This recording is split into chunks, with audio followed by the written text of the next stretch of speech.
Hey Archie, I have been finding some interesting advice about homeownership on the internet. Well, Rob, by interesting, do you mean bad? Weekly wisdom to help you retire and stay that way. This is Last Paycheck. Welcome back to the Last Paycheck podcast, brought to you by Hoxton Planning and Management. We're your hosts, CFP professionals Archie Hoxton and Rob Hoxton. And today, we're going to be reacting to more YouTube shorts and just financial content. Today, we sort of a theme. We found some interesting advice. In many ways, kind of bad takes, but interesting takes that we'll comment on. But the theme is home ownership. Buying a house, owning a house, why you do it, whether it's an investment or not, whether it's a good investment if it is or not. And just, that's sort of the theme. And these are some pretty popular guys that we see all the time. We've commented on at least one of them before. And so we'll give our take as a couple of certified financial planners and people who probably have a different approach to investment and financial planning than these guys. So, Yep, for sure. Yeah. So we'll go ahead, we'll jump in.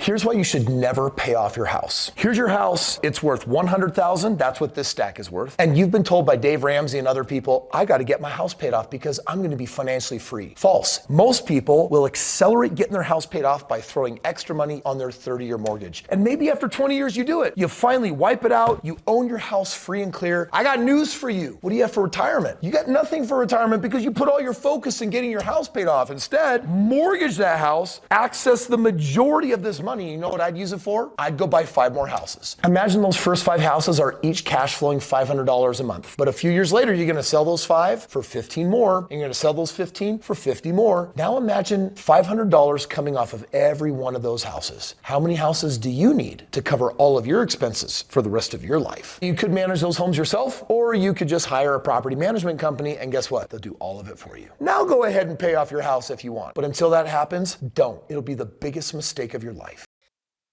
So, yeah, I mean, it sounds so easy. Yeah. And I mean, there couldn't possibly be any risk in it. Yeah. Right. And because your house is an investment, it's only an investment if you're coming from his perspective. It's not shelter. It's not where you raise your children and have Christmas and, a house is so much more than that. Yeah. Yeah. I don't know. I see this guy as the gift that keeps on giving. He's helping us create funny, interesting content about bad financial advice. Yeah.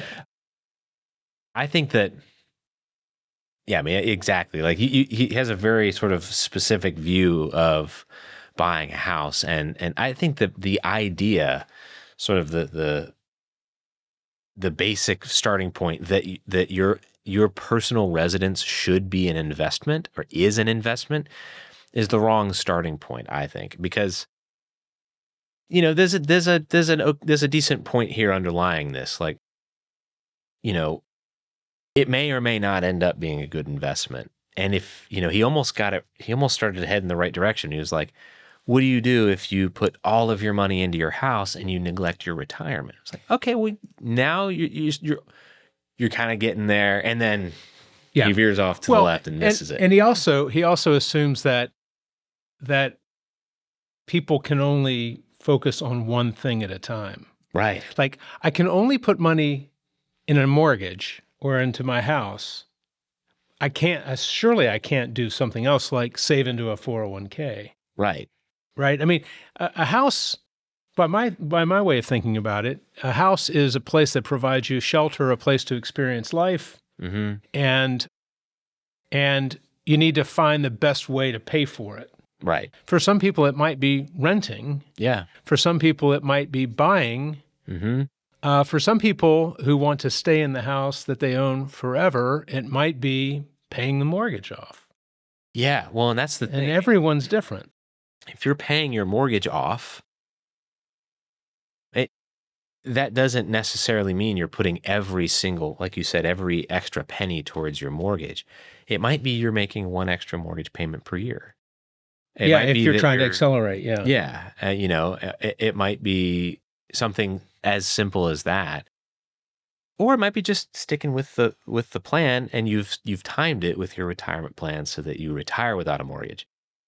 And so that's I think one of the key things that Yep. if you want to be like this guy, a big time landlord, and have tons of rental properties and retire with that, that works for some people, sure. But if you want to have a paid off house, not have a mortgage, and to have some income in retirement from your 401k, from Social Security, maybe a pension, and have a really simple, low maintenance lifestyle, that's a great way to do it. And that's more realistic for most people than, levered, Yeah. taking enormous amounts of debt to build a giant real estate business. Yeah, I mean, it is a tremendous, what he's talking about doing in reality is leveraging everything you can with debt and taking extraordinary risk. So the equation, the math works really well in a rising real estate market. But let's not forget, it wasn't many years ago, the credit crisis in which real estate prices dropped in half. People who were doing what he's saying were bankrupted. Mm-hmm. And then it took 15 years for those properties to reach their credit crisis values. Now, since then, it's gone up a lot. But making money in real estate is largely a matter of timing. When are you buying it? Right. So if all you're doing is looking at your house as an investment, you're really at the whim of a market. But if you're looking at it as shelter, a place to live your life, then it's a little bit of a different equation. Yeah, and maybe even at minimum a store of value as opposed to an investment. Like I said, it could end up being a great investment. For some people it is. It could just be a store of value that you live in that can be accessed if you can no longer live there. So another scenario where you might want to have a paid off house, you're going into retirement, you're thinking that you want to stay at your house, but you want the option to move to a retirement community. Having a paid off house means that all of that equity can be rolled into a retirement community to get you in the door. Right. Your Some of it buy-in can be reinvested Yep. to help fund the monthly costs of being there. That's true. And one of the cool things, the reality of buying a house and having a mortgage, if you have a mortgage and you don't prepay it and you have it for 30 years, and let's say you buy it in your 20s or early 30s, and you own that house for your entire working life, that mortgage payment gets a lot easier. That mortgage payment is a lot easier to make in the 28th or the 29th year than it was in the first or second year, because you've probably gotten pay raises all along the way. Right. Right? So the real that mortgage payment stays the same, but the cost of making that mortgage payment drops substantially over time. Right. So it does make it easier in the later years if you want to pay that thing off before you get to retirement to do it. Yeah. Right? Absolutely. Because you've got a 1995 mortgage payment in 2025. Right. With 2025 earnings. Yeah, yeah. Well, and another reason might be let's say we're at we don't know this, but maybe we could be at the beginning of, or I should say at the end of the super, super low rate environment of the post-financial crisis era, where rates were super, super low. And like in 2020, if you bought a house then, maybe you have a 2.5% mortgage. We could be at the end of that period and in a much longer period of higher rates. Well, if you don't have plans to build a real estate business, which is what he's talking about doing, you have a career that you enjoy, that you pays you well enough to have a comfortable lifestyle, and you just want to save in your 401k, save in a brokerage account, whatever, and keep your mortgage, and pay down your mortgage. It can make sense to pay it down faster if your rate is really high. If you're at a 7.25% rate, 7.5% rate, 8% rate, you might think, well, I should pay this a little faster and try to save some money on interest So there are so many reasons, good reasons to pay down your mortgage faster or pay it off entirely. Let's watch another video. Yeah. Buying a house, worst investment you'll ever make in your entire life. Tell me more about that. It's one of the worst investments in the history of mankind. People are going to say like, oh, rent's expensive. Whole Foods is expensive. Going to the hospital is expensive. You don't go buy a hospital just because a room's expensive. Average house here is $576. So $576 is what you pay. Now you need 12% for broker fees. Let's say you keep the house 10 years. You need 10% in maintenance fees. It's 1% a year in maintenance fees. It's about 2% in property taxes every year. That's 20%. And it's probably 7% to the bank, so that's 70%. Total those up, it's 112%. So $576,000 home will have to be sold for $1.2 million in 10 years. I don't know. His math came pretty fast, but it doesn't add up for me. Yeah. Well, and I mean, a broker's fee at 12%, I've never seen that before. yeah, that's a little high. I mean, traditionally they've been 6%, and they've gone down from there, I think, in many cases. So, yeah, I think the big picture here, there is some truth to what he's talking about. When you account for the ongoing maintenance and the expense of the interest expense and things like that, property taxes, the math could work out to where it makes more sense to rent. And this is especially true if you don't have appreciation in your house over the period that you own it. He talked about owning it for 10 years. You could easily have a 10-year period where you don't have the appreciation to cover the interest cost, the property tax, easily. The broker fee, all that stuff. So there's some truth to this, but I think it's too narrow a view. I think I think it should be said that if your plan is to live in a house for less than 5 years, and unless you are so confident that you can flip that house and see massive appreciation in the value, you're going to be better off renting. Yeah. Oh, for sure. Yeah. If 5 years or less, I wouldn't even think of buying a house. Yeah, I think that makes good sense. The point that he makes there is, people say, well, renting is expensive and you don't own anything. I think renting makes sense a lot of the time, a lot more than I think you hear in sort of the popular, conventional, rule of thumb advice. But if you're going to own that house for 30 years, the cost of owning it, because of the present value, future value of the dollar, and the fact that you get pay raises most years, the cost of owning that house and the payment that you make for that house is actually a declining amount. Yeah. So it gets cheaper every year to make that payment. In real terms, yeah. In real terms. So, I mean, I don't like to look at a house as an investment. Yeah. I like to look at the decision to buy a house and how to finance it more as a decision of what's the best way to acquire my shelter and to acquire that place where I'm going to live and entertain friends and raise a family and do all those things. When he's a real estate investor, and so he thinks about real estate from that lens, but most people, when they're buying a house, they don't think of it from the investment value perspective. They think of it from a very personal value. Right. I love this house.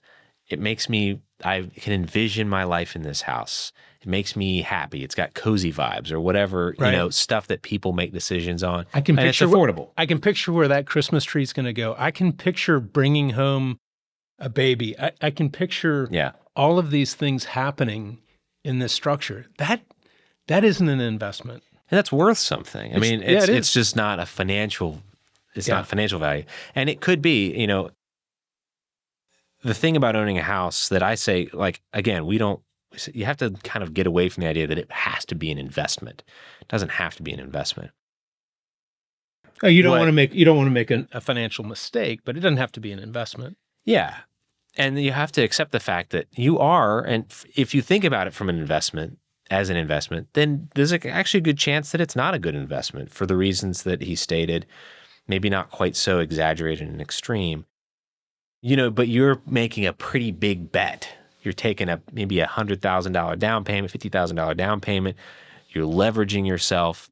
You're making a pretty big bet on its ability to appreciate where you're actually not generating any income from it. So from an investment perspective, it's like, it doesn't make terrible sense, but that's not the only way to view it, the only valid way to view it. Now, some people buy a house, 30 years goes by, and they've quadrupled the the equity in the house, because the market's treated them well. The opposite can happen. You could take a big chunk of your resources and allocate it to something that doesn't grow. At least doesn't keep up with the stock market. So it's just, you have to get away from that lens when buying a house, because if you do, you're probably never going to end up buying a house. Right. And it's interesting, though. You can look at where the market is, what's happened with real estate prices in the recent past, and say this is either a great time to buy a house or a terrible time to buy a house from a timing standpoint. But the funny thing about houses, unlike stocks or mutual funds, is that people are compelled to make that investment based upon where they are in their life cycle, right? So they just got married. They want to start a family. Let's get a house. Well, that doesn't always coincide with the most opportune time to buy that house. Where are house values? Where are mortgage rates? All of these things, right? You can't dollar cost average a house buying brick by brick. I guess in a sense you kind of do with a mortgage, but you already are on the hook for that house. You've made that decision. Whereas and you can't dollar cost average multiple houses, where you can do that with the stock market through the ups and downs. So sometimes you'll buy when it's a bad time. Sometimes you'll buy when it's a good time. Houses are a big bet, but it's part of, it's more of a lifestyle decision. Right. It's more of a pride of ownership thing.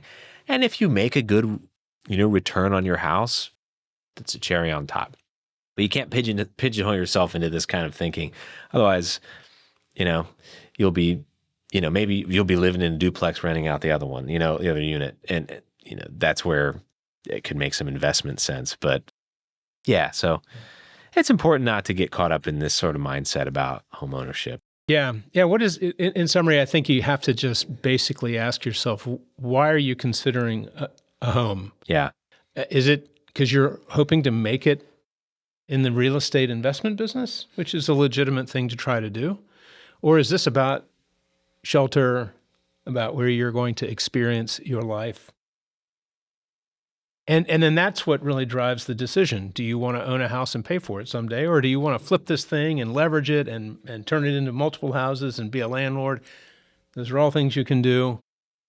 But for most of the folks we work with, this is about having a secure future, a roof over their head, place to raise a family. And looking at it purely as an investment just doesn't make sense. Yeah. I mean, at the end of the day, not everything is about money. So that's right. It's funny to say that on a financial planning podcast, but it's true. Yep. So, well, anyway, we hope that this was interesting to you. It's about all the time we've got. We'd love to hear more from you all. Leave us some questions or thoughts in the comments, or an idea for an episode. If you haven't subscribed yet, hit the subscribe button, like the video, and hit the bell for notifications so you know when we drop new content. And share it with your family and friends. Anyway, we'll look forward to seeing you next time. You've been watching Last Paycheck, weekly wisdom to help you retire and stay that way. If you like this show, be sure to hit like and subscribe. Last Paycheck is available anywhere you get your podcasts.